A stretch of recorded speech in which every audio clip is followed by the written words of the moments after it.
Olá a todos, muito boa noite para aqueles que são de boa noite, muito bom dia para aqueles que são de bom dia. Salve a sua banda, estamos aqui para a 19ª live Indomável com o pessoal da Escola Invictus, que são os idealizadores dessa live, dessa série sensacional. Essa é a semana no meu canal, semana que vem será no canal da Invictus. Carlos, você como representante da Invictus, se apresente a Invictus. Boa noite, Igor. Satisfação de estar com você novamente aqui, com o Felipe, Andrei também na nossa live Indomável. Como você bem disse, foi a idealização da Escola Invictus, né, que começou a funcionar no ano passado, em abril do ano passado, com o objetivo de levar conhecimento à distância, né, para quem deseja trabalhar aí na indústria do marketing e da gestão esportiva. Então, vamos fazer nosso primeiro balanço aí, né, meu amigo, dessa quase primeira semana de Jogos Olímpicos, com muita disposição aí. Boa noite a todos e a todas. Obrigado pela participação aí. Phil? Boa noite, meus caros. É sempre um prazer estar aqui nessas lives com vocês. Quase falando no singular, na verdade, né? Porque é minha segunda, né? Mas muito feliz aí de poder fazer parte da Invictus hoje. Não à toa estou com essa camisa da seleção de rugby da África do Sul, que inspirou o filme lá, o Invictus. E é isso aí, meus caros. Bora falar de Olimpíadas, né? Tá acontecendo? Começou as Olimpíadas? Não tô sabendo muito bem, não. Vai começar com a corda toda, a depender do esporte que você está se referindo. Os outros esportes já começou, está muito bem, graças a Deus. Eu acho que essa nossa primeira semana, nosso primeiro balanço, vem bem nessa linha nossa, de falar o que está acontecendo, dos esportes que já foram, dos esportes que estão sendo. Daqui a pouco teremos a Thay Cotrim, nossa super, hiper, mega blaster convidada especial para falar do futebol feminino, do jogo de hoje, que o Brasil ganhou de 1-0 com o gol da Andressa Alves, e de toda a campanha feminina até aqui, e começar a nos prepararmos para segunda fase do futebol, tratarmos depois de vôlei, esgrima, rugby. Infelizmente não vamos tratar do curling porque estamos nas Olimpíadas de verão e não nas Olimpíadas de inverno. Eu, por mim, falaria de curling, mas não podemos falar no momento. Mas brincadeiras à parte, o Carlos já gostou. Carlos, desenrola aí. Você quer falar de qual esporte primeiro?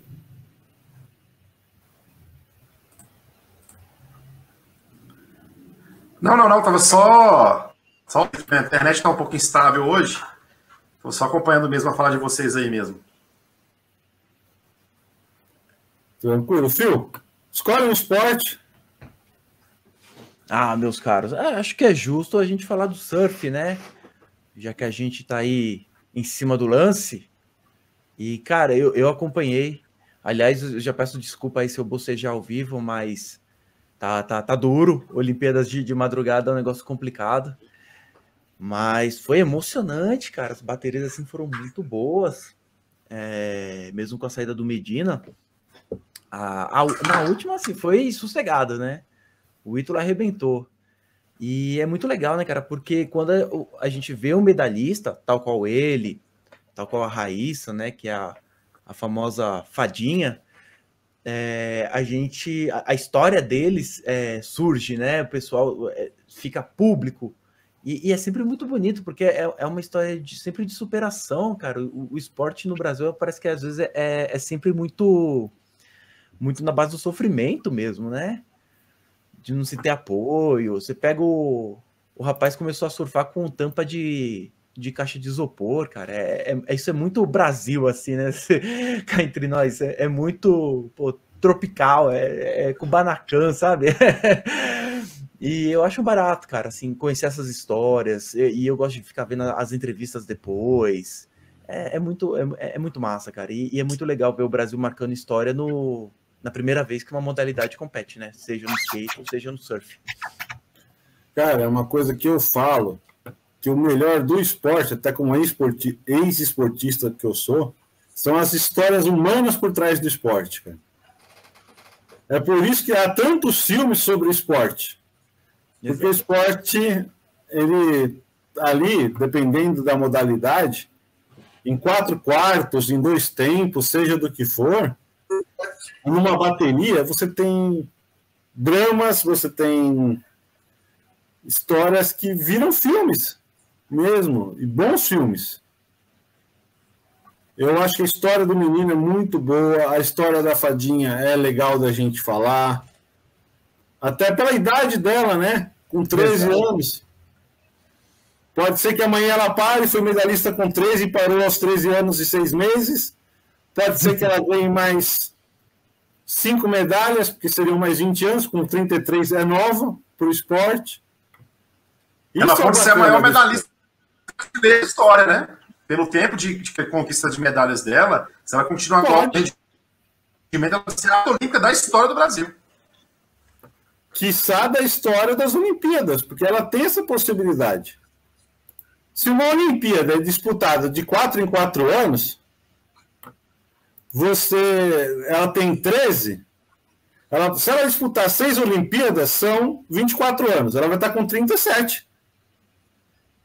A americana que disputou com ela, se eu não me engano, está nessa faixa de idade, né? Que chegou na final também. Então, não é improvável ela disputar 6 Olimpíadas. Há essa possibilidade. E Olimpíadas também, a gente vai falar de futebol um pouquinho depois, porque a gente está esperando a Thay chegar.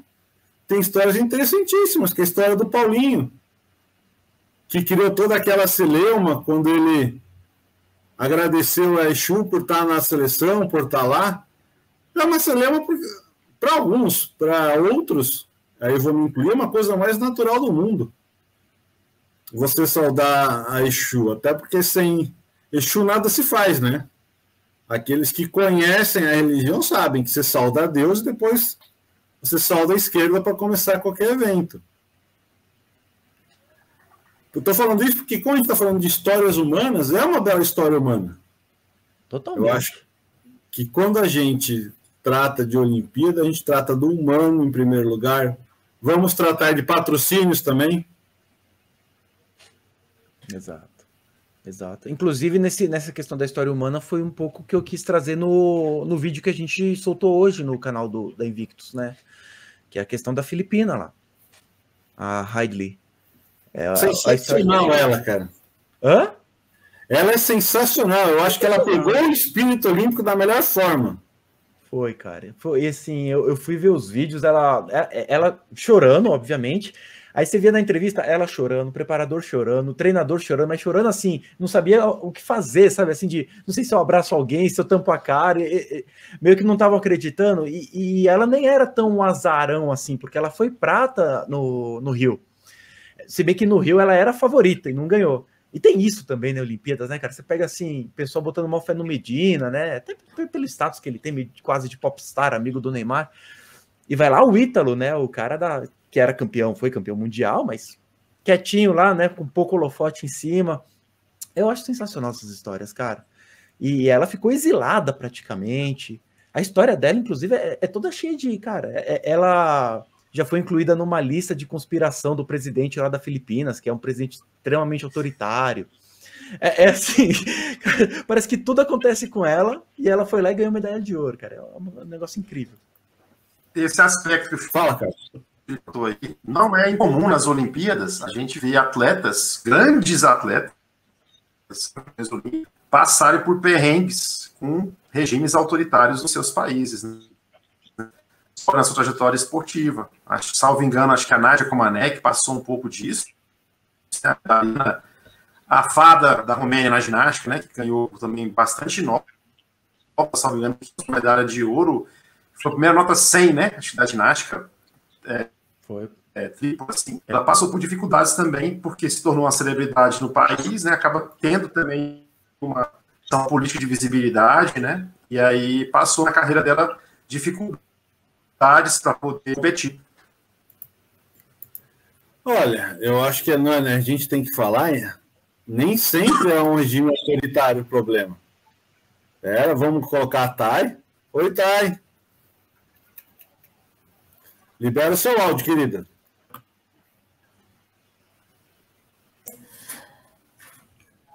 Oi. Agora... Oi, boa noite. Deu? Boa noite. Boa noite, Dai. Agora estamos te ouvindo. Me conhece? Deu certo? Deu, tá tranquilo aqui. Estamos te ouvindo. Deixa eu ver. Eu tô com muita janela aberta. Tranquilo.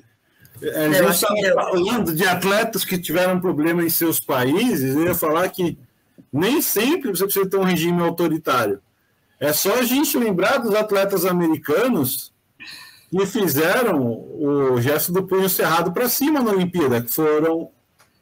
A minha memória me trai, eu não estou aqui com o pai Google aberto para me ajudar, que ergueram a mão como tiveram no pódio. Vocês lembram dessa cena? Uma cena clássica de movimento de resistência de direitos.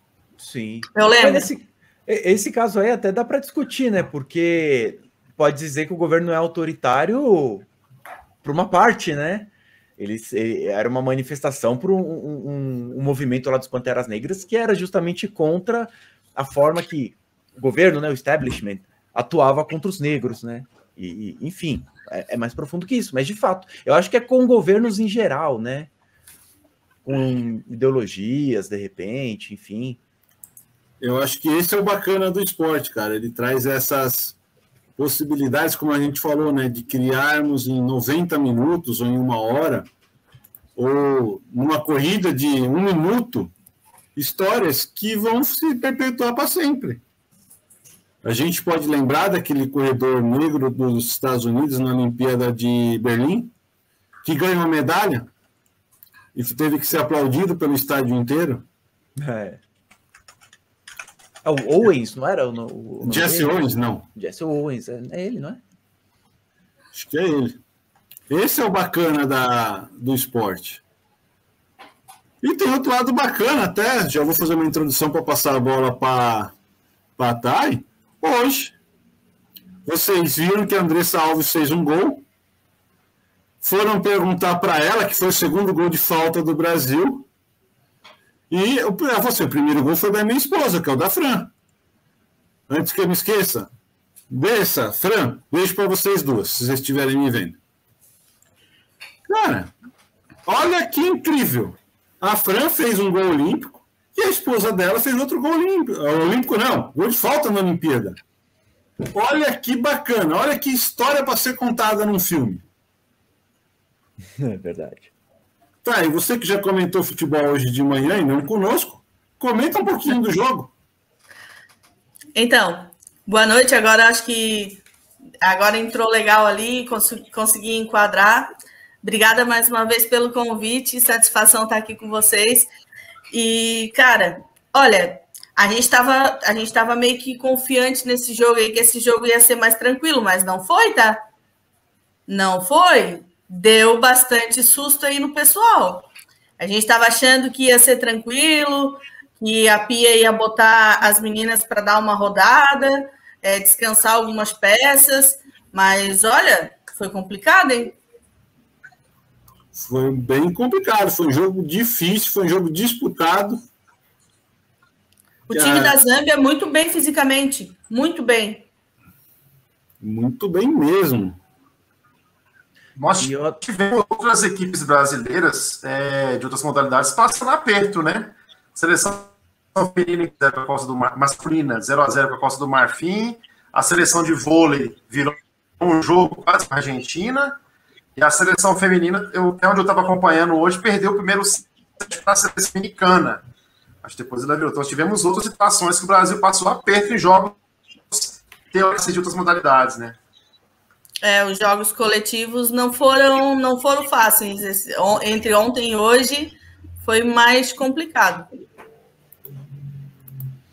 E a seleção da Zâmbia, ela não é tão boba assim, né? Se para pensar. Ela, por mais que ela tenha tomado 10 no primeiro jogo, ela fez 3 gols na Holanda também, né? Depois fez 4 na China. Eu tô assim, cara, eu achei que o Brasil ia tomar um golzinho delas. Por isso que eu fiquei meio apreensivo com 1-0.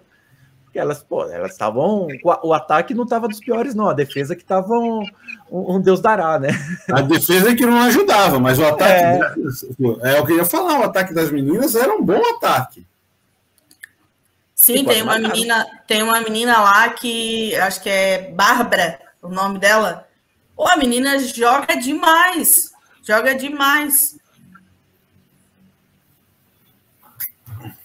Eu acho que, como eu já falei semana passada, nós do Brasil, a gente tem que começar a olhar um pouquinho mais para a África quando a gente fala de futebol.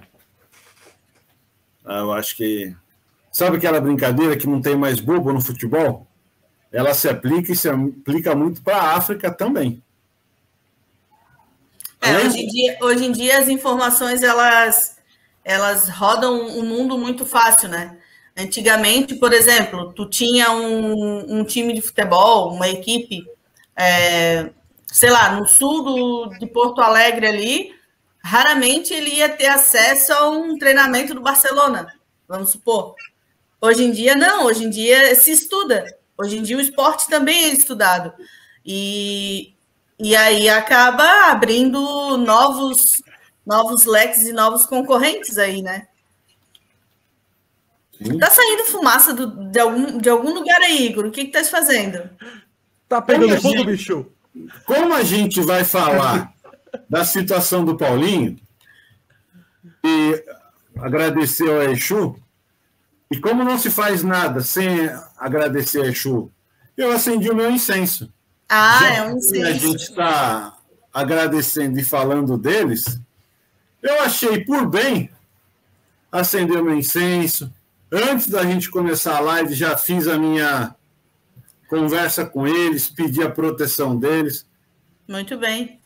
E se você for ver o que o Ítalo fez, toda vez que ele saía do mar, o que ele fazia? Acho que ele se dizia, né? Ele conversava com alguém. Eu não vou falar que ele conversava com o Iemanjá, porque aí é da religião de cada um e eu não conheço. Mas, se ele, que é campeão olímpico, pode. Se o Paulinho, que vai ser campeão olímpico, também pode, por que Igor não pode? Não, ele falou, né? Ele falou que todos os dias, às 3 horas da manhã, ele se despertava para orar, para conversar com Deus e para pedir que Deus o caminhasse pelo caminho mais correto para chegar ao objetivo, né? E Sim. Chegou. E eu tenho muita fé. Eu acredito que a conexão dele estava boa com o cara lá de cima.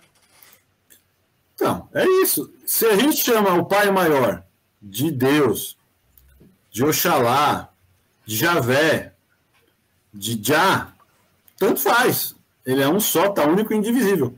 E isso é uma outra coisa humana da Olimpíada. Congrega todas as religiões. Eu acho que até a gente pode falar, filho, daquele menino do judô que eu não lembro o nome. Foi você que trouxe o caso dele, não foi? Que não quis lutar? Foi o Carlos, mas foi... E, na verdade, foram 2. No final das contas, na outra fase, mais um, que era do Sudão, não quis lutar contra ele. Que é o atleta de Israel, né? Na primeira Isso. Foi um... Eu não lembro agora o país. Era Argélia, no primeiro, que é um país também, de maioria islâmica, né? Enfim. E na segunda, não sei em qual fase que era, mas eram fases posteriores, um atleta de Sudão também se recusou a lutar contra o de Israel, que é uma mistura também, assim, política e religiosa, né? Elas se conversam ali muito.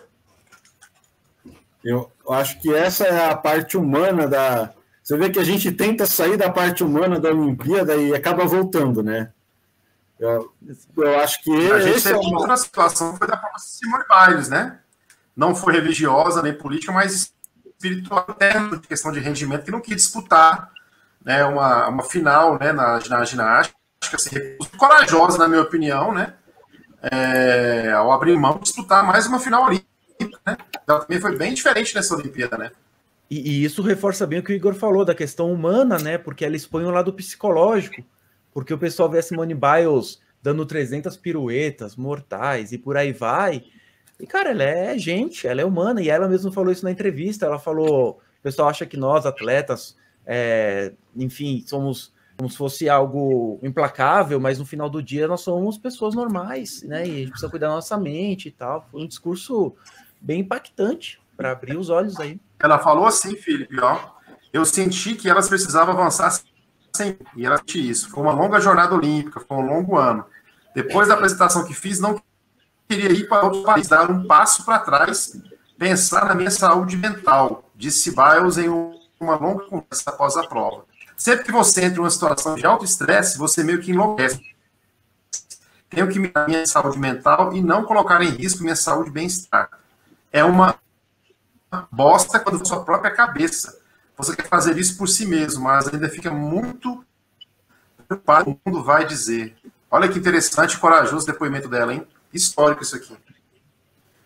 Eu acho que isso expõe esse lado humano que eu sempre toco, cara. Eu joguei basquete, eu passei por fase de pressão. Monique Somoza, minha sócia, beijo, abraço, beijos. Também passou por problemas de pressão e estresse quando jogava. E a gente aqui no escritório, para falar pessoal que talvez não me conheça, a gente advoga para bastante atletas, né? Dos que estão lá na Olimpíada, a gente advoga ou advogou para 11 das que estão lá. E a gente sente muito essa parte humana do atleta, cara.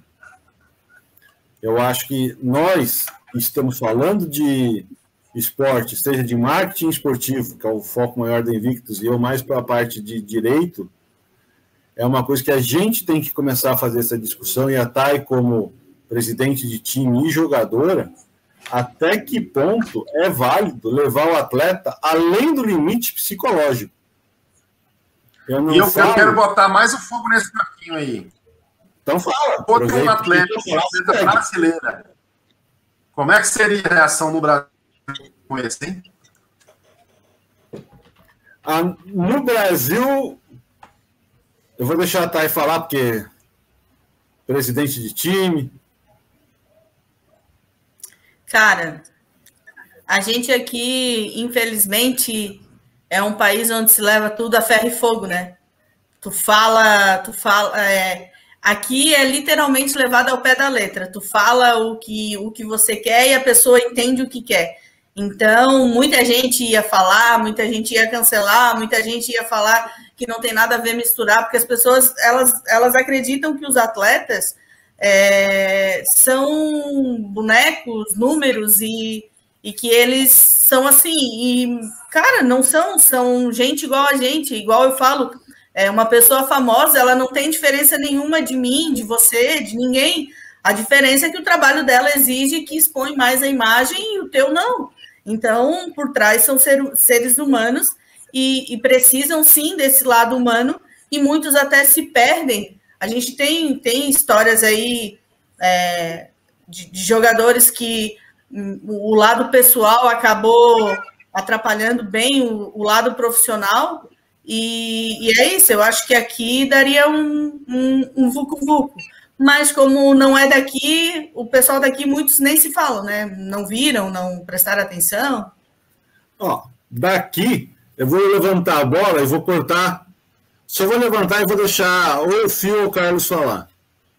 Teve um menino da ginástica que falou que sofreu pressão. Teve. Que eu não vou lembrar o nome dele, que ele se envolveu com a menina não, na polêmica com outro menino do Pinheiros. Aham. Que já desencadeou uma outra polêmica também com outra pessoa. Ele falou que ele não conseguiu se preparar porque ele não estava focado. Ele reclamou dos haters nas redes sociais. Mudando algumas coisas, é o caso da menina dos Estados Unidos. São 2 ginastas que acabaram tendo algum problema por não conseguir focar. Exatamente.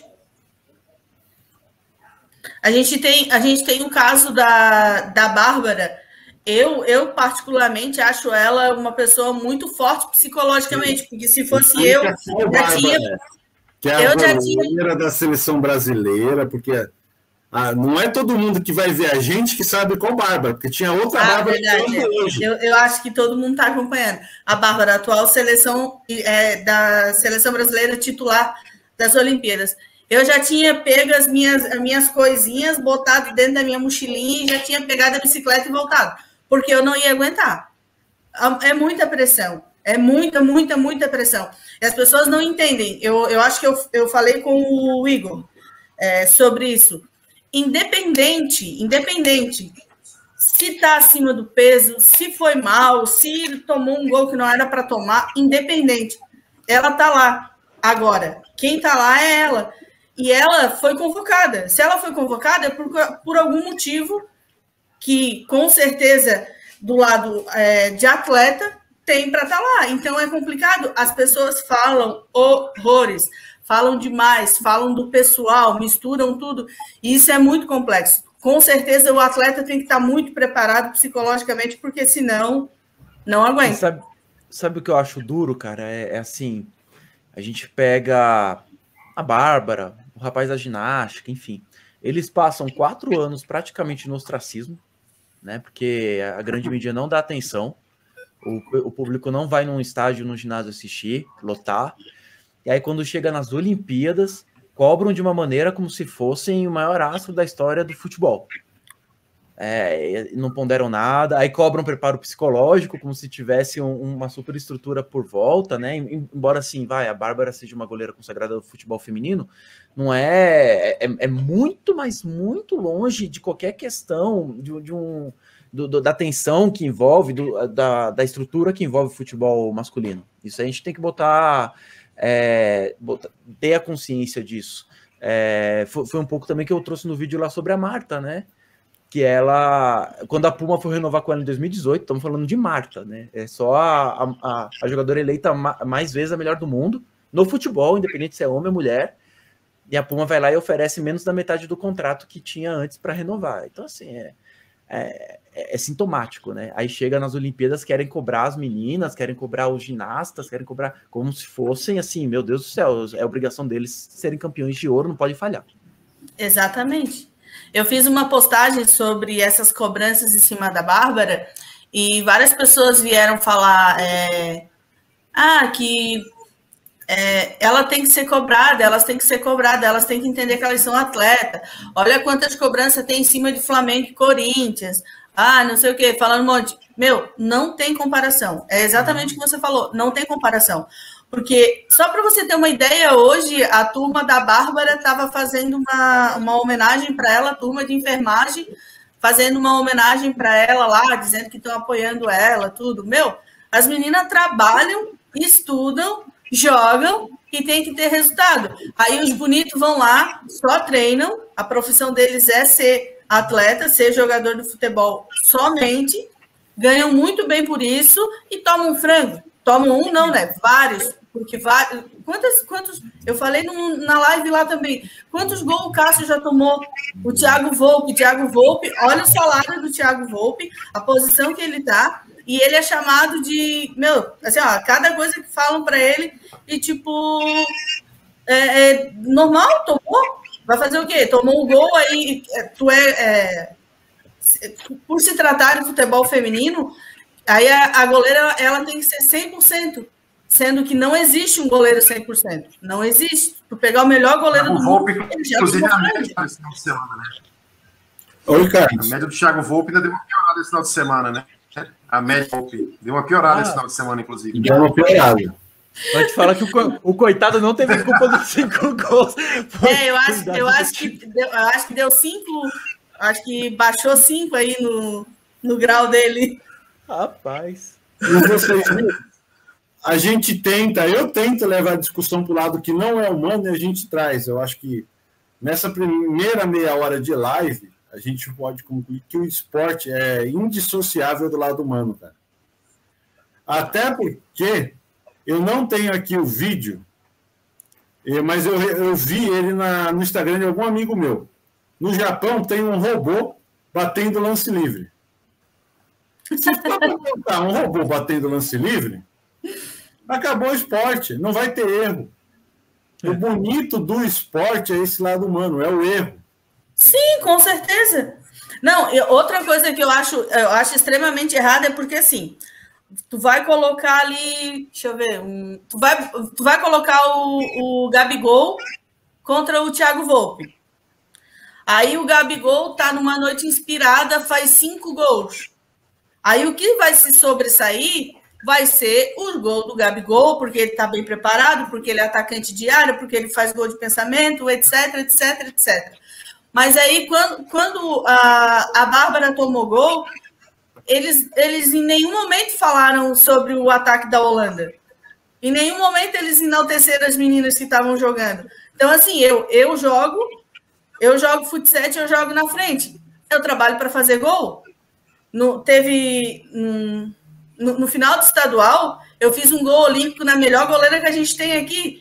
E, tipo, foi uma falha dela, porque ela saiu da área e ela mandou todo mundo sair. Quando ela saiu da área, mandou todo mundo sair, eu vi que estava aberto, toquei de trivela na intenção de que a bola fizesse uma curva e a bola fez exatamente o que eu imaginei e foi gol. Daí, no caso, foi mérito meu e ela estava mal posicionada.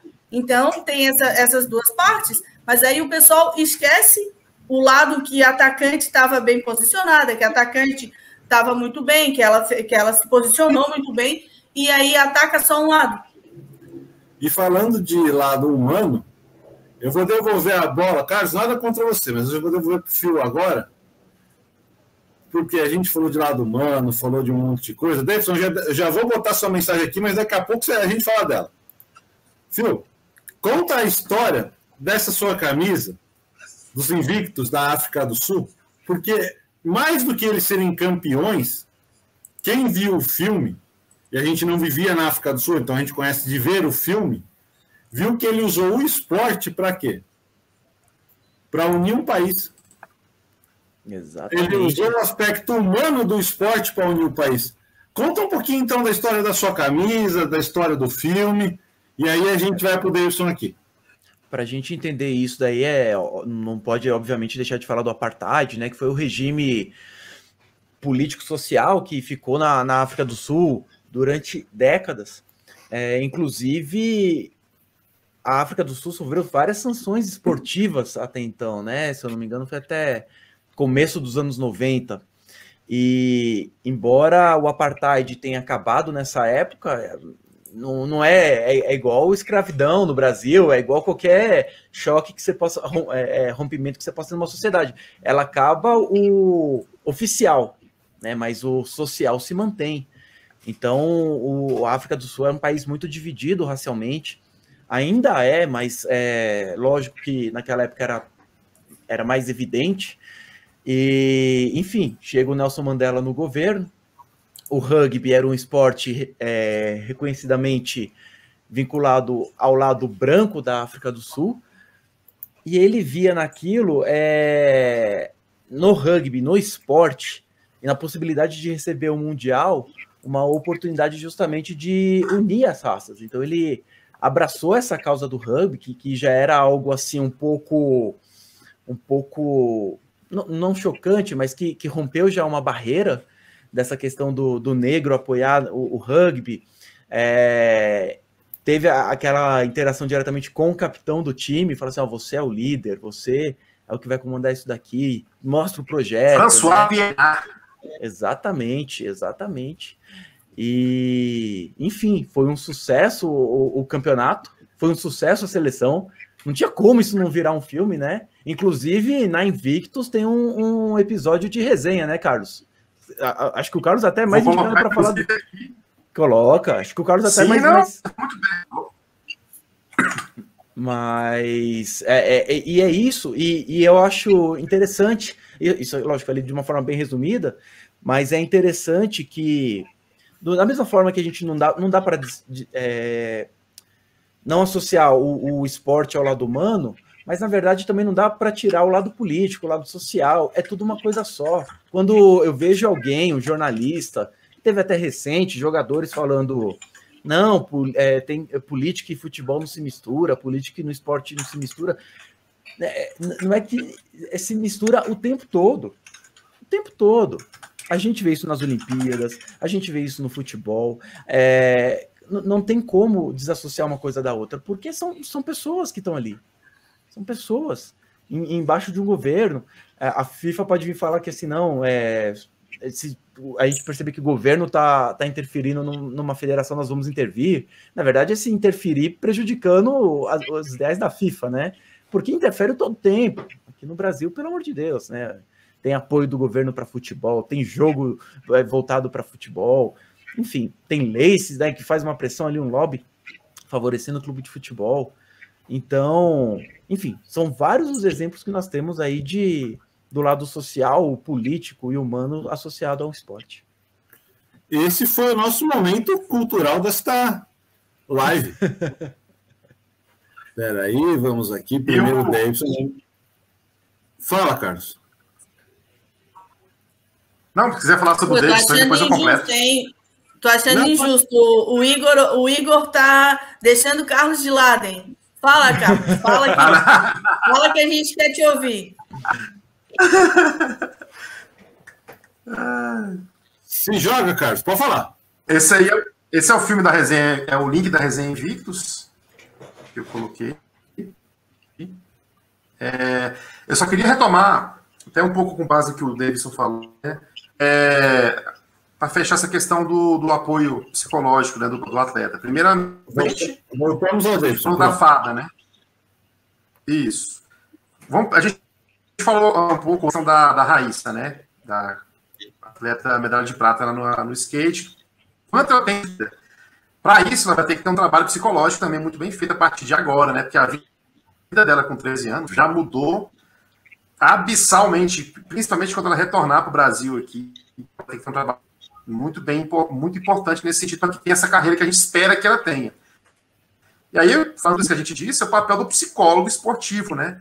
Que ele foi o último, considerado do último integrante técnica interdisciplinar a ser reconhecido pelos clubes, né? Então, até hoje, ele sofre de preconceito, de desinformação daqueles que poderiam zelar, né? Que ele, que é o caso, zelar pelo bem-estar dos atletas. Então, quando um psicólogo esportivo entra numa equipe para fazer o trabalho dele, ele tem que ter consciência de que ele tem que, muitas vezes, que agir não só no grupo de atletas, mas nos dirigentes, no restante da comissão técnica, e que ele tem também uma visão assim, bastante variável, que muita gente acha, inclusive, que ele é um milagreiro, né? Assim, ele beira o sobrenatural, psicológica, ajudando, inclusive, em questões de ansiedade dos atletas, não só ajudando, né?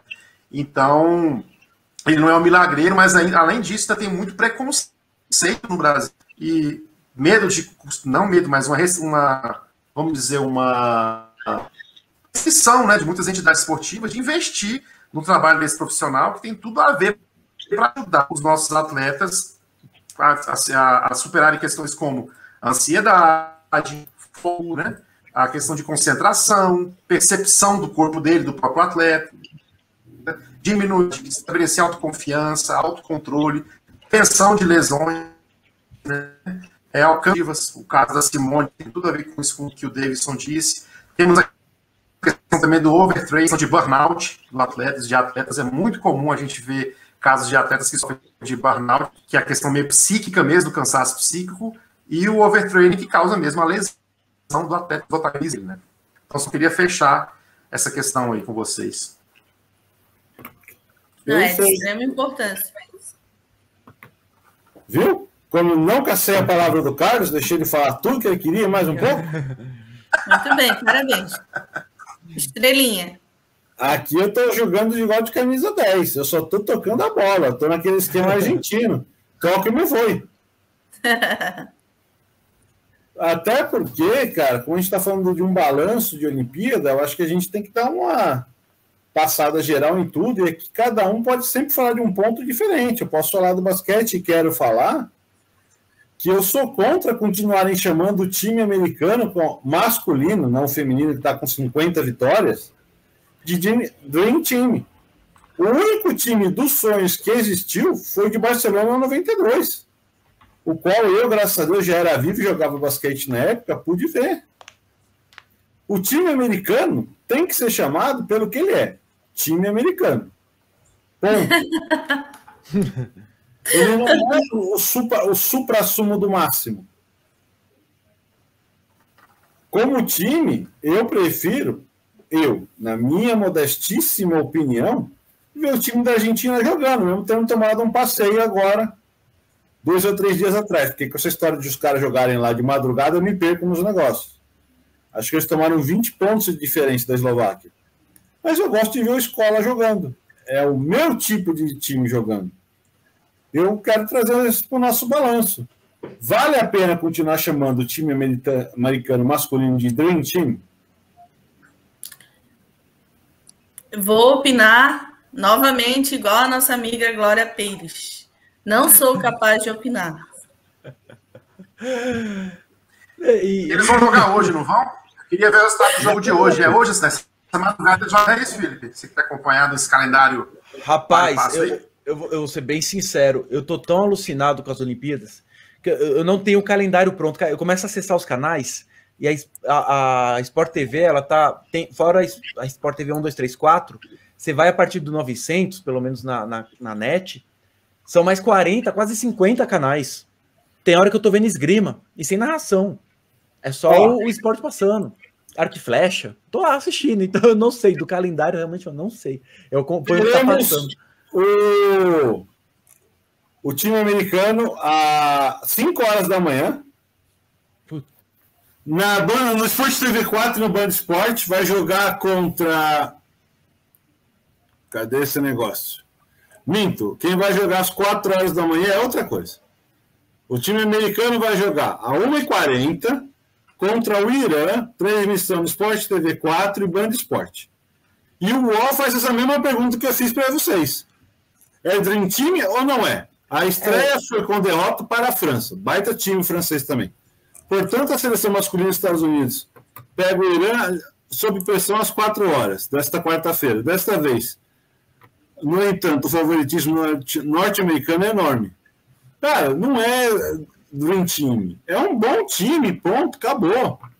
E a escola americana mudou. Quem acompanha a NBA, eu já não acompanho como acompanhava, porque eles mudaram. Hoje, eles não fazem mais basquete, eles fazem torneio de 3 pontos.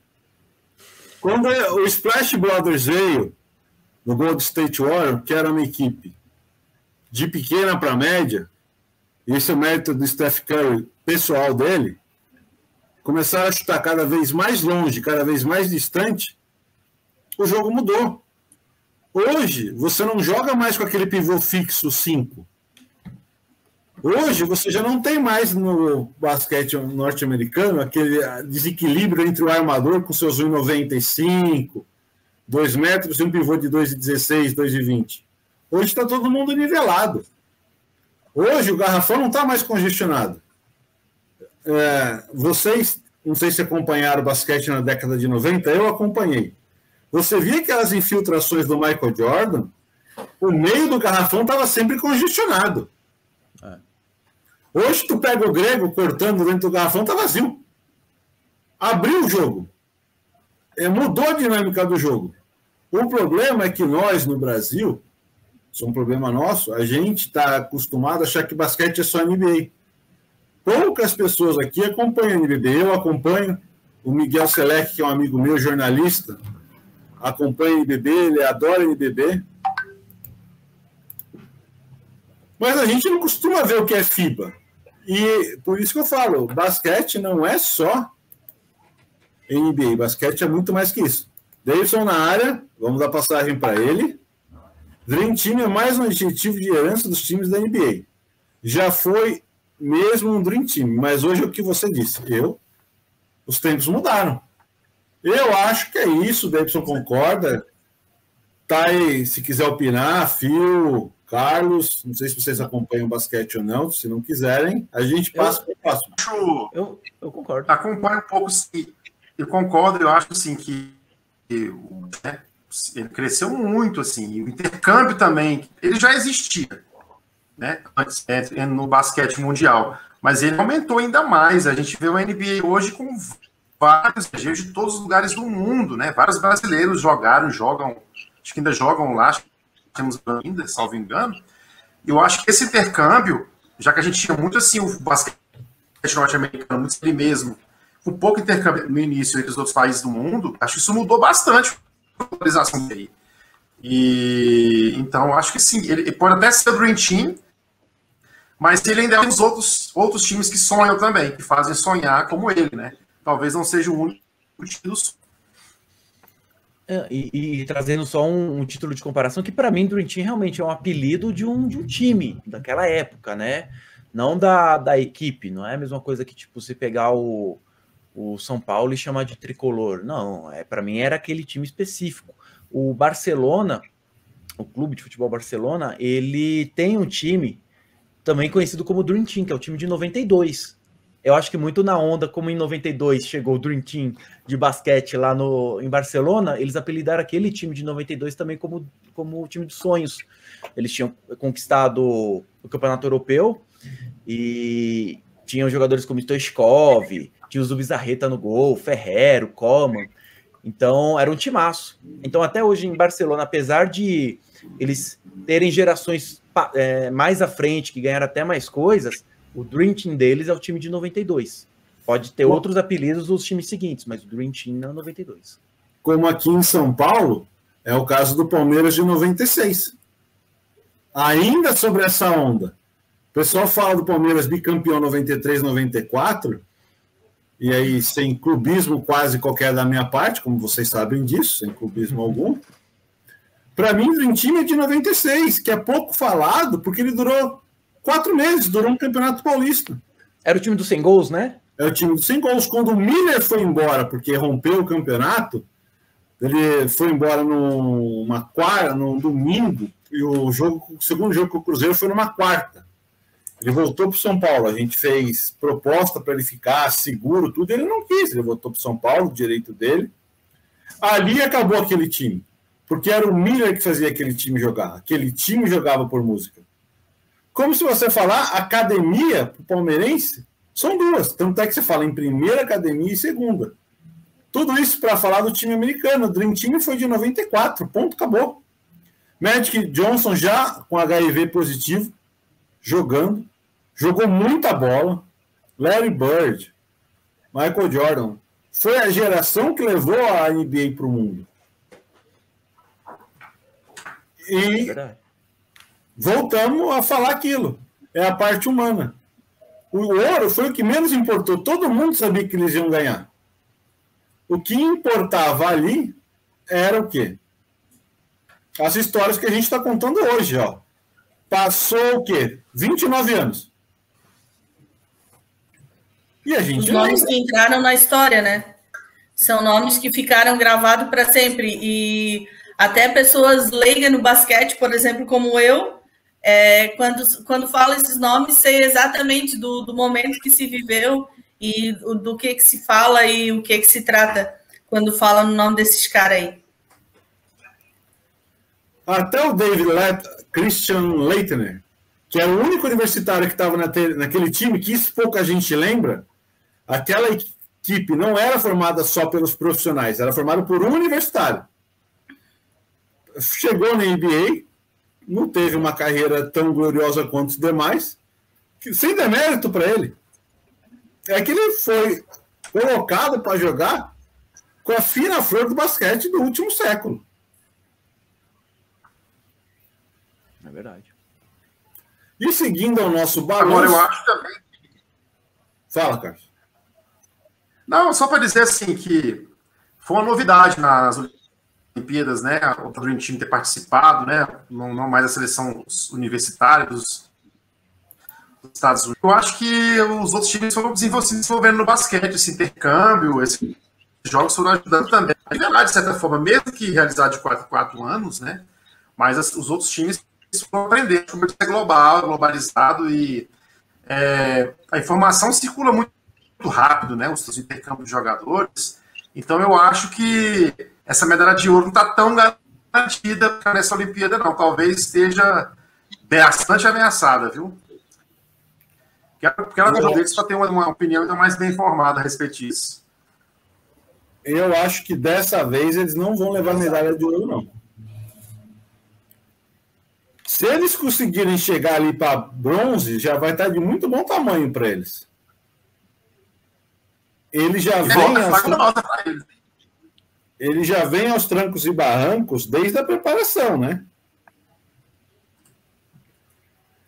Mas, falando em basquete, em balanço, a gente pode falar do basquete 3x3. Meu Deus, tá ficando cada vez pior. O basquete 3x3, cara, é um basquete que você jogava para quê? Para aquecer antes de começar. Era uma brincadeira da gente. Era 3 contra 3 até 21. Antes de chegar, eu até escrevi isso num texto meu. O pessoal para jogar quadra inteira 5 contra 5, a gente jogava 3x3. Que era 3 contra 3, que era 21. Eles pegaram aquilo e transformaram no esporte. E em breve teremos atletas profissionais de 3x3, como foi o vôlei de praia. E como foi o futebol 7, que diminuiu a metade do campo e a metade dos jogadores, praticamente. Viu como você pode contribuir, Thay? Conta um pouquinho da história do Fut 7. Aproveita que você é embaixadora. Pera, calma, eu vou falar do Davidson aqui, ó. Saudade eu tenho do Dream Team brasileiro de basquete feminino na época. Já Magic Paula, Hortência, Marta era a nossa pivô, Branca, Heleninha, acho que era técnica, Maria Helena era técnica. Timaço, campeão do mundo, esse time que ele falou. Mas conta um pouquinho do Fut 7 pra gente, de como é essa derivação. Aproveita então, explica que você é embaixadora do Fut 7. Então, o futebol 7, ele começou a ter registro em 95 em São Paulo, justamente por pessoas que moravam em condomínios e tinham um campus reduzido, porque né, nem todo mundo ia ter um campo de 90 por 50, 60 e em casa, e aí tinham esses campos menores que teoricamente eram para as crianças brincarem, e começou ali juntar pessoas, e aí começaram a jogar, e aí deram o nome de Futebol Society, né, que era, como se disse, uma associação para jogar futebol num campo reduzido, e aí em 98, se não me engano, tiveram a ideia de fazer uma quadra nesse tamanho para alocar no Itaí Bibi, em São Paulo também. E aí, de lá para cá, foi crescendo, foram aparecendo novas quadras, o pessoal foi gostando, foi jogando, foi trocando a grama, que até então era grama natural, e aí foram substituindo pelo sintético, e aí virou o futebol 7 que a gente conhece hoje. E muitos atletas profissionais que se aposentam passam a jogar esse esporte. Então, ele criou uma força muito grande, porque como todo mundo que joga é apaixonado pela modalidade, então se torna mais viável a pessoa que parou de jogar profissionalmente, ela jogar num tempo menor, num campo menor, e com aquela... sentir a sensação de competir ali. E é isso, hoje em dia já tem Liga Nacional, tem Seleção Brasileira, e aí a gente vai. Ótimo! E eu só para adicionar, cara, eu tenho uma teoria que eu costumo falar bastante, que é assim, para mim, existe um esporte para todo mundo, cara. Para todo mundo. E por que eu acho isso? Por conta disso que vocês falaram, a capacidade que o esporte tem de se adaptar a situações, a terrenos, né, a locais. A gente tem uma Olimpíada que é na neve, cara. O Igor falou bem do curling. Vamos ver aqui o que tem parecido. Tem bocha, tem malha, não é? Sim. Cara, assim, tem esporte que assim, às vezes a gente nem imagina. E a pessoa também não conhece. Às vezes ela pode ter o potencial aí de ser a melhor arremessadora de martelo do mundo. Mas se ela não conhecer esse esporte, ela nunca vai praticar. E às vezes reclamam falando assim, não gosto de esporte. Por quê? Porque ela na escola é futebol, vôlei, e quando tá melhorzinho ali tem handebol e basquete. Então, eu acho isso muito legal. Fala, a gente tem aqui em Blumenau... desculpa, Carlos, pode falar. Pode falar, tá? Fala, meu filho. É que o cara não tá... Não, só ia dizer que... só ia dizer que fizemos uma resenha de vídeo sobre chama-se Homo Ludens, uma das mais visualizadas da Escola em Vídeos, dos vídeos que a gente... E o Homo Ludens foi um livro construído escrito, acho que no século passado, pelo escritor chama-se John Huizinga.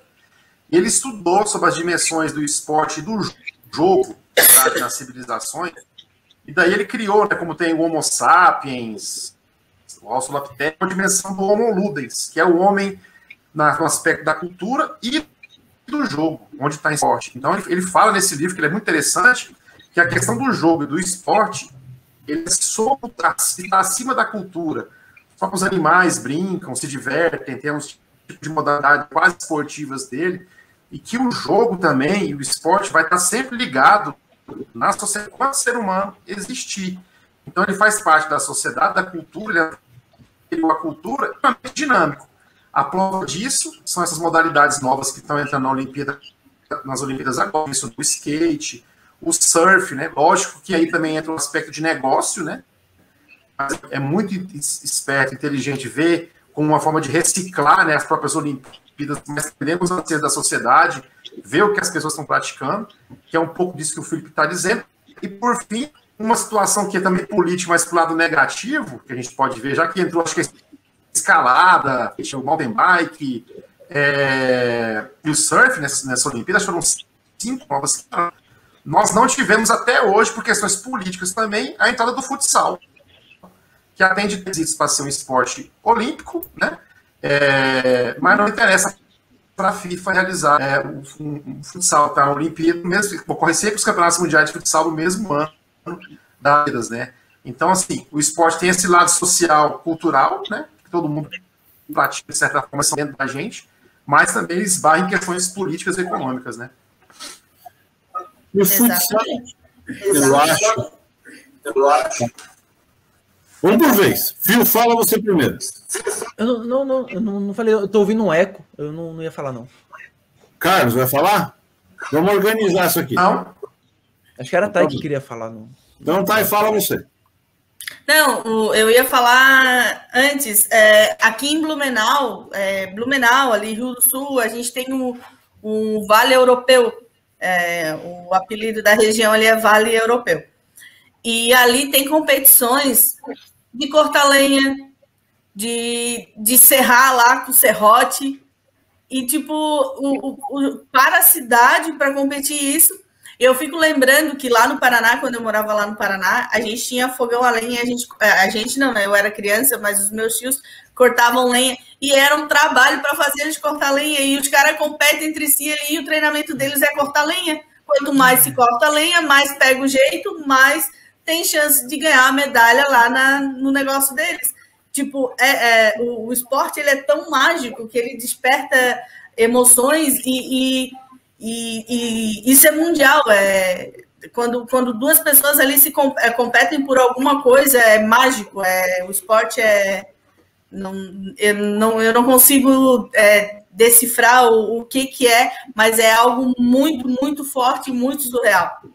Então eu vou pegar o teu gancho para falar de esporte e vou fugir de Olimpíada, já vou avisar aqui, vou bater na mesa, vou usar o papel de diretor do programa, pelo menos essa semana, na semana que vem é o Carlos, mas essa semana sou eu, que o esporte realmente, às vezes ele vem do modo de vida da pessoa.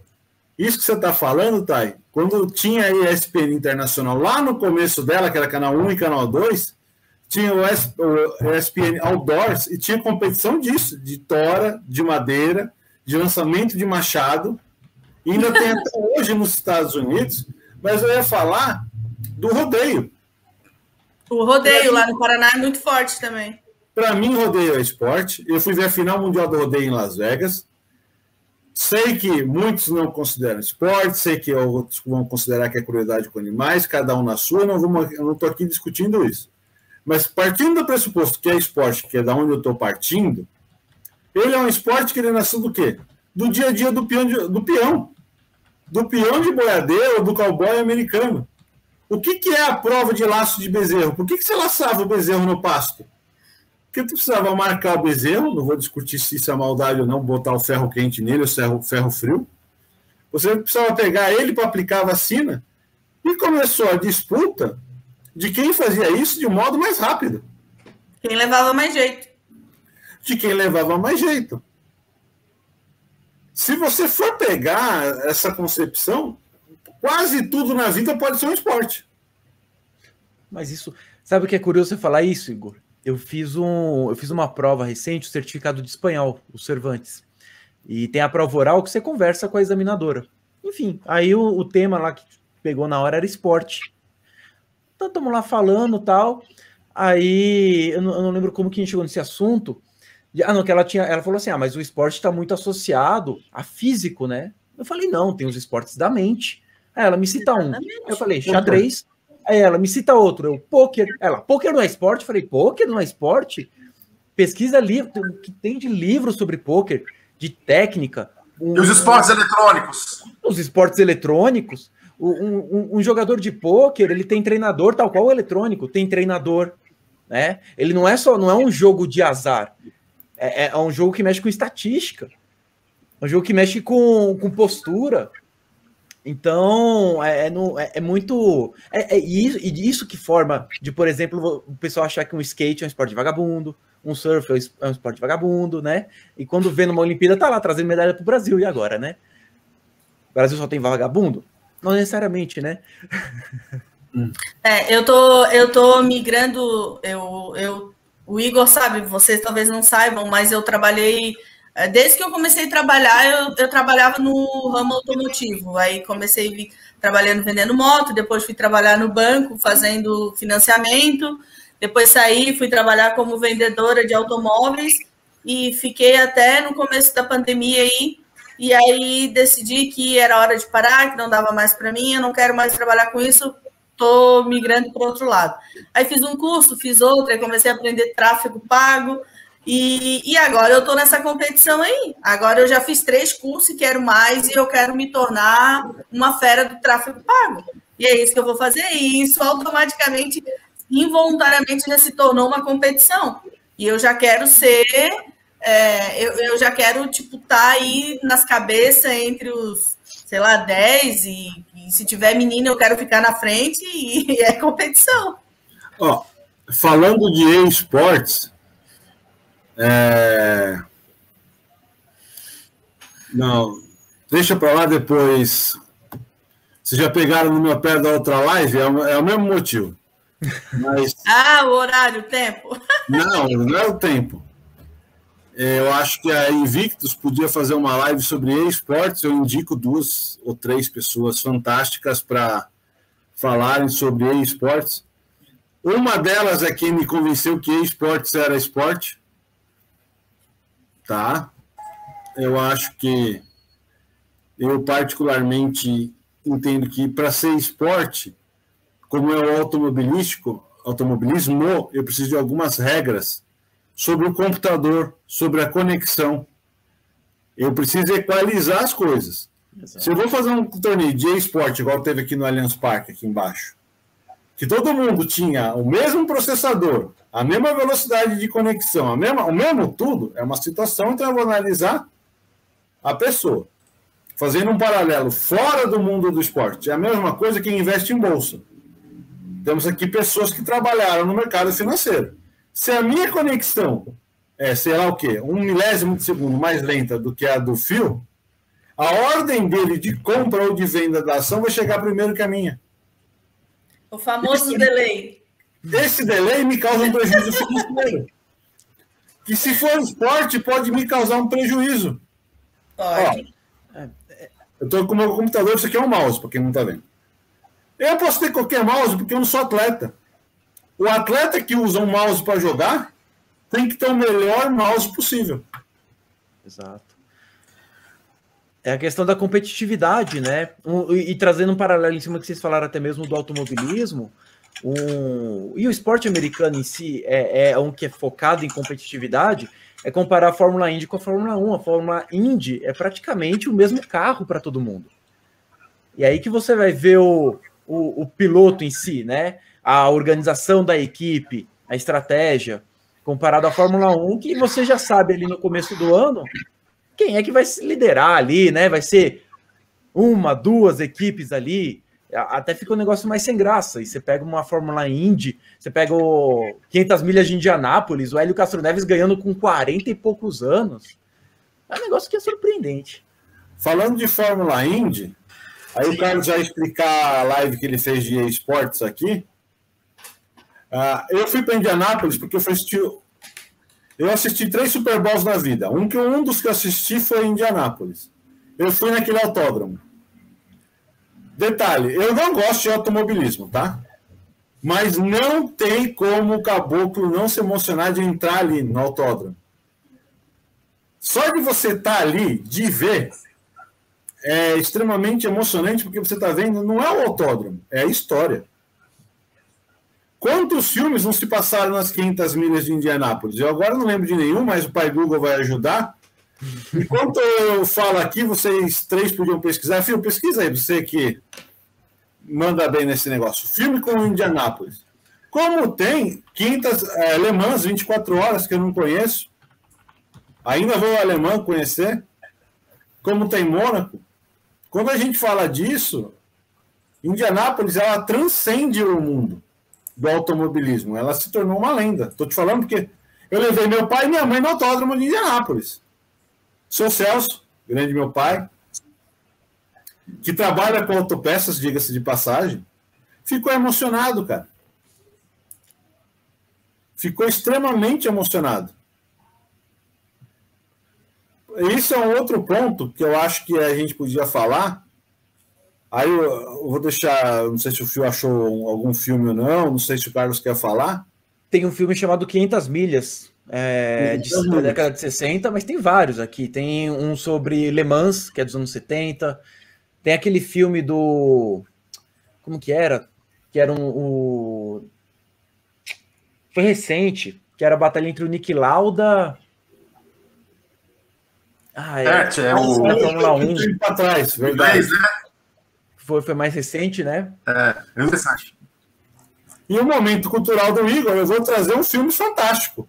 Viva Las Vegas, Amor a Toda Velocidade com o grande Elvis Presley.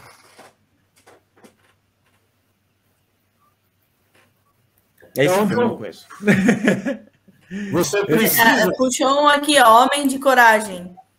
Homem de Coragem. Homens de Coragem, a verdadeira história da equipe dos Estados Unidos em Indianápolis, que passa pelo Mar das Filipinas por 5 pós-integradas. Mas, voltando aqui, Carlos, comente o Gui Barbosa, e eu quero fazer um comentário para a gente fazer um comentário geral, porque já está dando 1h10 de live. E a previsão é que comecemos a ter uma madrugada fria para caramba aqui no sul do Brasil.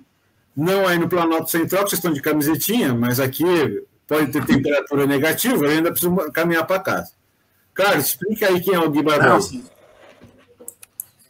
Só para restaurar o filme, chama-se Rush, né? Rush. Fala da batalha do Niki Lauda Hunt. O Niki Lauda era aquele político, aquele piloto totalmente centrado na alta performance, na excelência. O filme tem cenas impactantes, né? Quando ele sofreu um acidente, ele teve que se recuperar para poder enfrentar o James Hunt. E o Hunt foi o último, talvez o último esportista do automobilismo boêmio, da época romântica, né? Não treinava, baladeiro e tudo mais. Ele venceu o Niki Lauda nesse campeonato, que o Niki Lauda sofreu esse acidente.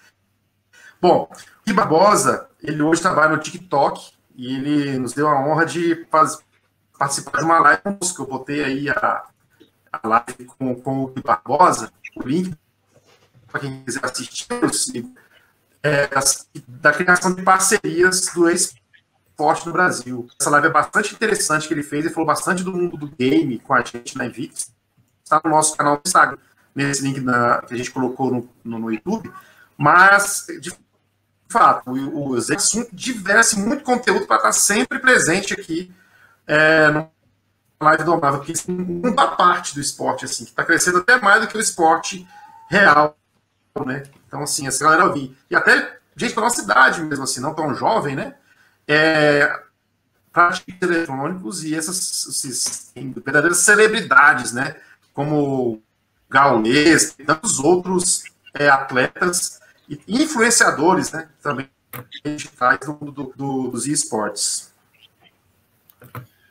Olha, eu quero trazer um assunto à discussão, que já deu 1h10, não quero nos alongarmos demais, porque como a gente está fazendo um balanço geral, a gente já falou de várias coisas, e esse é o melhor dessa nossa forma de fazer a live, pelo menos eu acho legal, que é o seguinte: é uma coisa que eu coloquei no meu Twitter ontem, vocês precisam ter Twitter também, vocês, seus engraçadinhos, vocês deviam ter, a Thay eu sei que tem, a Invictus devia ter, Fio devia ter, Carlos devia ter, porque lá é muito Eu tenho a Filandrei, mas eu quase não uso, eu preciso usar mais. Então volte a usar. Aqui é o Viva Las Vegas, para quem quiser, e Elvis é rei, eu fui para Memphis, Tennessee, só por causa dele, mas já deixei aí momento cultural. Livraria Cultura patrocina nós, porque a gente fica falando de bastante coisa. Livraria Amazon, Nobles and Bells, e quem quiser, estamos aceitando patrocínio. Podemos citar patrocínio, né, Escola Invictus? Invictus? Travou. Podemos. Ah, bom, não, só para saber. Eu coloquei no meu Twitter uma coisa, eu queria ouvir a opinião de vocês para a gente começar a fechar. O maior legado olímpico não é o Parque Olímpico. Eu acho que esse foi um erro que a gente cometeu no Brasil, a gente, enquanto Brasil, e a imprensa brasileira também. Depois eu vou mandar para 2 amigos repórteres meus, se o Davidson fizer o favor de cortar essa parte para mandar para eles. O maior legado olímpico não é o Parque Olímpico lá no Rio de Janeiro, como não foi o legado dos Jogos Pan-Americanos ou dos estádios aqui no Brasil. O maior legado que uma Olimpíada ou qualquer esporte deixa é a vontade do jovem e no jovem de começar no esporte. Eu acho que isso é uma das coisas que é o maior legado olímpico que todo mundo fala, de legado, mas não fala desse legado. Quantas meninas, aproveitando aqui a presença da Thay, representante das meninas na nossa live aqui, eu até vou dar a palavra para ela, quantas meninas será que não se inspiraram na fadinha ontem para começar no skate hoje? Que se não for skate, pode ser patins? Né? A gente fala sempre do exemplo, né? Exemplo existe para ser seguido. E só que aí também entra nessa questão da política que o Felipe estava falando, da importância da política, porque o que acontece? Hoje ainda o Diego me mostrou ali uma frase que o Diego, ele é formado em educação física, ele é apaixonado pelo esporte, mas tem consciência também dessa falta, dessa política que engloba e leva o esporte para todo mundo, porque assim, nessa época de Olimpíadas, o esporte fica muito aflorado, né? A gente vê muitas modalidades que muitos não conhecem, a gente se pega torcendo aí por alguém que a gente talvez nunca ouviu falar, e por aí vai. Só que, cara, não tem como tu levar o esporte em alto nível num país onde a aula de educação física é feita com uma corda e uma bola. É monocultura, né? E aqui é monocultura de futebol. Isso, é totalmente limitado, totalmente limitado. Então, com certeza, quando aparece alguém assim, traz esse exemplo e muitas meninas se espelham e olham e vê, a gente também consegue, ou eu quero fazer isso. Só que envolve muita coisa, né? Envolve muito, muito, muito. Carlos? Concordo com o que a falou, né? É uma questão social, né? Então, assim, por exemplo, o skate ele era proibido, né? No estado de São Paulo, Jânio Quadros, então, o prefeito, na década de 80, final da década de 80, proibiu o skate, que era uma atividade marginalizada, e aí, então, o prefeito Luiz Erundini foi lá e liberou lá na cidade de São Paulo. Até postamos já uma matéria do jornal da época a respeito disso. Então, isso é bastante interessante, essa questão. Além disso, como ele colocou a questão assim, de quantas pessoas vão começar a praticar o skate, por exemplo, e pessoas que tinham um sonho, que já praticavam o skate, vão ter agora, por meio dos seus pais, que o skate, por exemplo, não é um esporte, é um esporte, e não é uma situação só marginalizada. Deixa eu te então, tem esse outro lado também. Está no UOL de hoje. Como começar a andar de skate? Professora, ou seja, uma mulher, dá dica para iniciantes no esporte. Olha aqui o que a gente está falando. A Olimpíada impulsionando o esporte. Continua o teu raciocínio, meu amigo. Sim, e quantas pessoas nem sabiam que o esporte, e a partir de agora vão deixar seus filhos, quem sabe, praticar um esporte que eles gostam, né? Então, quer dizer que o skate é um esporte realmente. Vai que a minha filha, meu filho, tem condição de sair bem nessa modalidade esportiva. Nem sabia que era esporte. Escalada hoje é esporte, né? Também. Então, surf, então tantas vezes surgindo aí.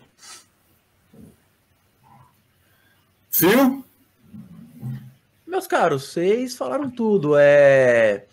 Um legado nunca pode ser uma construção, cara. A construção, se você não cuida, ela quebra, ela cai, ela é superfaturada. Teve uma matéria recente já mostrando as estruturas do Rio, como é que estão, largadas, boa parte delas, né? Algumas iam virar escolas, nem isso viraram também. E a gente nem... Oi? É o famoso largado, né? Um legado. Largado, exato. E é engraçado porque a gente passa por isso de novo, porque no PAN de 2007 já tiveram algumas coisas que foram largadas. Um exemplo era o velódromo, que ele ficou inutilizado. Então, se você constrói com a intenção só de receber a Olimpíada, já começou errado, tá errado. E que é essa a experiência, o conhecimento do esporte, essa vivência que é o que conta, né? Eu lembro que quando o Guga ganhou o Roland Garros, eu comecei a jogar tênis. Até antes disso eu nem imaginava que era eu e meu pai, a gente aprendeu a jogar junto ali, tava até jogando direitinho, eu tinha uns 15 anos mais ou menos. Mas se não fosse o Guga ali, jamais que eu ia pensar que eu vou lá jogar tênis, comprar raquete, uma bola e vou lá. Não pensaria nisso, não pensaria nisso. Deixa eu aproveitar, o Sérgio Cesário chegou, amigo meu, trabalhou na ESPN durante muito tempo, a voz da abertura do Sport Center é desse moço aqui. Ah, seja bem-vindo. Sérgio, obrigado por estar aqui com a gente. Vamos ver se a gente consegue convencer o Sérgio a participar de uma próxima live aqui no nosso canal. Por favor, deve ter uma história para contar. Já está convidado. Eu não sei se ele hoje está em Miami ou está no Porto, eu não tenho certeza, mas escreve aqui, Sérgio, para a gente onde é que você está hoje. Ele mora fora do Brasil, mas é um parceiro, um puta amigo meu.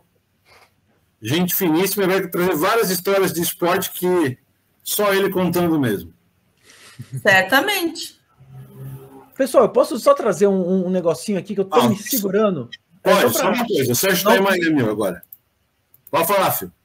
Não, prometo não me alongar. É porque eu preparei... Eu sou um grande fã, eu confesso, o Carlos Felipe sabe, do lado alternativo das coisas, né? Do futebol, do esporte, né? O improvável, imponderável, aquilo que ninguém fala. Eu coloquei no vídeo lá da Invictus a Filipina, a Heidlin, que foi algo também, essa história dela, eu fui lendo, falei, não, eu tenho que falar disso, pelo amor de Deus. Mas nessa primeira semana de Olimpíadas, nós tivemos alguns destaques positivos e até um negativo, assim, considerando a história, né? Que além da Heidlin conquistar primeiro ouro da Filipinas, a Bermudas também conquistou seu primeiro ouro no triatlon. Foi hoje com a Flora Duff. Ela já tem seus 34 anos, é da ilha mesmo, tem 65 mil habitantes, cara, 65 mil... Não sei, é menor que Rio Verde lá em Goiás, né, Carlos Felipe? 65 mil, nem sei que cidade. Eu morei numa cidade chamada Aguaí, no interior de São Paulo, que tinha 30 mil. Eu estudava em São João da Boa Vista, que tinha 70. Então, São João da Boa Vista representada nas Olimpíadas ganhando. É menor do que o estádio do Morumbi. É menor que... Olha que louco, é menor que o estado do Morumbi mesmo. E sabe o que é o mais curioso? A Bermudas mandou 2 pessoas para a delegação, então ela teve um aproveitamento de 50%. A estatística prova que Bermudas é a maior vencedora. Que aí, já pode. Para mim é o primeiro lugar no quadro de medalhas. Para mim. Isso é uma coisa que acho que a gente pode falar semana que vem, meninos. Pode falar. Inclusive o quadro de medalhas. O outro. Do critério. Do critério. Por que não é absoluto? Por que o ouro vale mais? E os Estados Unidos usou esse artifício em 2008, quando a China ficou em primeiro lugar no ouro. Em alguns sites, alguns jornais, eles falavam, não, os Estados Unidos está em primeiro na quantidade absoluta. Mas, enfim, o Turcomenistão também conquistou hoje sua primeira medalha na história. Foi uma de prata, também no levantamento de peso. É Polina Gurieva, Turcomenistão, que é conhecido como a Coreia do Norte da Ásia Central. Então, para vocês verem como que é a questão dentro do país, é um país bem fechadinho. O presidente deve estar ali soltando fogos, né? Você imagina, levar o nome do Turcomenistão, deve ter comemorado mais que o ouro. E um caso curioso que a gente falou também é a questão no Equador. O Richard Carapaz, ele ganhou no ciclismo de estrada, né? Aquele que são vários quilômetros, e ele foi para lá sozinho. Ele foi ser massagista, sem treinador. E foi o primeiro ouro do Equador desde Atlanta 96, que ganhou na marcha atlética. E chegando, imagina a repercussão que teve no Equador, né? Presidente falando e tal. E ele virou e falou assim: eu não recebi apoio nenhum do país. O pessoal tá aí comemorando e tal. Assim. Aí ele foi e falou: eu ando na estrada, os carros passam tudo encostando, sabe assim? Aí o presidente falou assim: não, realmente, a gente tem que rever nossa política de transporte alternativo. Olha o impacto que tá, porque ele já deu na cara da sociedade, do governo sobre isso. E o lado negativo, só para finalizar, Cuba, que é uma potência olímpica historicamente, está com uma medalha de bronze. Eu vou fazer uma breve intervenção antes de passar a palavra para o Carlos, depois vai para a Thay, depois volta para mim para fechar igual no poker. Mas é o que eu falo, a medalha não tem que ser computada para o país, a medalha é da pessoa. Ninguém sabe o que aquela pessoa passou para estar lá. Tirando alguns países que têm por política de Estado e incentivo do esporte, 90% do povo que está lá porque chegou sozinho.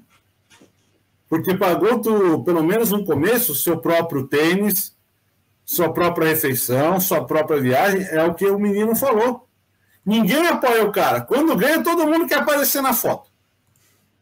Só completando. Carlos, vai lá. Faça suas considerações finais. Não, pessoal, agradecer. Foi muito interessante essa live, fazendo um balanço rápido assim das Olimpíadas até agora, o que eu tinha notado, né? Talvez para a gente desenvolver numa próxima. A questão que a gente pode falar sobre a questão das mulheres que dá um pouco do uniforme, é isso? Menos sensual, uma discussão que já tomou um espaço bastante nas Olimpíadas, a questão do maiô, né, do biquíni, da vestimenta feminina. A ginástica da Alemanha. Ou questão do esporte, né? Os atletas conseguiram mudar algumas questões que o COI exigia da regra 50, que normatizava ou não, impedia, né, basicamente, a questão de protesto. Hoje é mais permitido, graças ao trabalho dos atletas. As novas modalidades que foram responsáveis até agora pelo excelente resultado até agora das Olimpíadas, né? A gente conseguiu medalha no surf, no skate, que até a edição da Olimpíada passada a gente não teria, só um bronze no judô até agora. Eu acho que foi bastante interessante. A questão do protocolo de Covid, né, que não tá realmente tendo condição de ser cumprido. Já temos aí, o Japão hoje registrou 2.400 casos, salvo engano, de restante Covid, no país como um todo. Só desse índice, acho que 100 e poucos relativos até agora, no somatório geral. Mas temos visto também aí várias quebras de protocolo, né, de atletas, de dirigentes, com relação ao uso de máscara, distanciamento social. Está muito evidente que não foi possível cumprir esse protocolo. O Igor já tinha dito aqui, já sabe. Era só isso que eu queria deixar de final aqui para dar esse balanço.